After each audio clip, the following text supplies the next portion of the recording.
அடமழையின் காரணமாக மீன் வறுவலை இன்றைக்கி உள்ளேயே வறுத்துட்டேங்க. எப்போவுமே வெளியே தான் வறுப்பேன். நல்ல மழை பிடிச்சிருச்சிங்களா, அதனால் உள்ளேயே வறுத்துட்டேன். 4 பீஸு தான் வறுத்தேன். அது என்னமோ 2 வீட்டு வரைக்கும் எண்ணெய் திரிச்சு ஓடிடுச்சு. நல்ல வேலை எல்லாத்தையும் முன்கூட்டியே அக்கம் பக்கத்தில் இருந்தெல்லாம் எடுத்து ஏற கட்டி வச்சுட்டேன். அதுக்கப்புறம் பார்த்திங்கன்னா மீன் வறுவல் எல்லாமே முடிச்சுட்டு சமையல் ரூமை க்ளீன் பண்ணாதான் எனக்கு ஒரு திருப்தி பட்டுச்சே.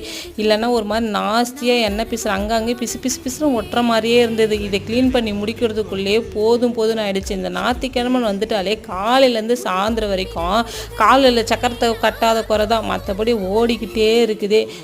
பேருக்கு தான் அது ஞாயிற்றுக்கிழமை, ஆனால் அது ஞாயிற்றுக்கிழமையே இல்லைங்க, சடன் டே. அதாவது கண்ணை மூடி கண்ணை திறக்கிறதுக்குள்ளே அந்த ஞாயிற்றுக்கிழமை முடிஞ்சிடுது.